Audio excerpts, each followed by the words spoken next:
बिहार में चुनावी रंग अब चटक होने लगा है। चुनावी मौसम में केंद्रीय मंत्री चिराग पासवान की गुगली चर्चा का केंद्र बन गई है। उनकी पार्टी लोक जनशक्ति पार्टी रामविलास ने पहले 30 विधानसभा सीटों के लिए दावेदारी की और अब उनके एक फैसले ने बिहार में सियासी सरगर्मी बढ़ा दी है। उन्होंने विधानसभा चुनाव लड़ने के संकेत देते हुए ये कहा है कि इससे एनडीए को फायदा ही होगा। चिराग पासवान की पार्टी ने उनके चुनाव लड़ने से संबंधित प्रस्ताव पारित कर दिया है। वो उन युवाओं में गिने जाते हैं जो नीतीश कुमार के बाद मुख्यमंत्री पद के मजबूत दावेदार माने जाते हैं। केंद्र सरकार में मंत्री रहते हुए भी वो अगर बिहार विधानसभा चुनाव लड़ने की बात कर रहे हैं तो इसके पीछे उनका प्लान क्या है। चिराग पासवान केंद्र सरकार में मंत्री हैं। केंद्रीय मंत्री रहते हुए अगर वो बिहार विधानसभा चुनाव लड़ने की बात कर रहे हैं तो जाहिर है उनका लक्ष्य मंत्री बनना तो नहीं ही होगा। फिर उनका प्लान क्या है? दरअसल चिराग पासवान जानते हैं कि केंद्रीय राजनीति में भी उनके पैर तब तक ही जमे हैं जब तक वो बिहार में मजबूत हैं। आखिरकार उनकी सियासत का बेस तो बिहार ही है।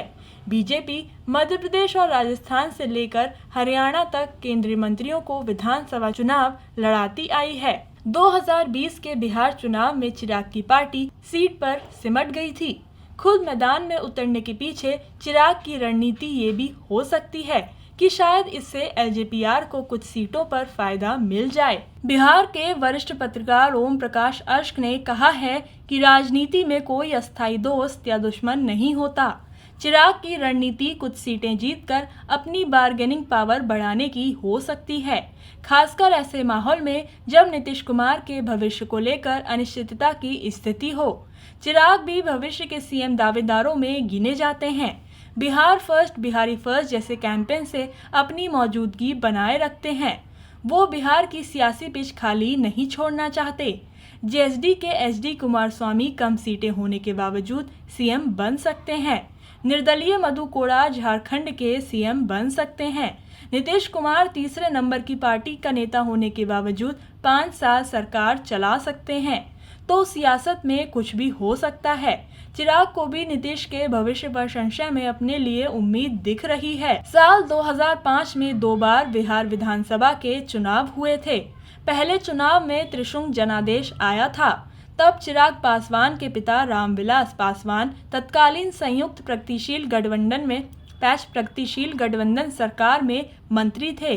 केंद्र सरकार में गठबंधन साझेदारी होने के बावजूद एलजेपी ने बिहार चुनाव अकेले लड़ा और पार्टी 29 सीटें जीतकर किंग मेकर के तौर पर उभरी।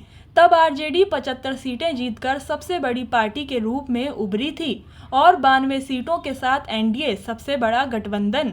कांग्रेस के 10, सपा के 4, एनसीपी के 3 और लेफ्ट के 11 विधायक थे।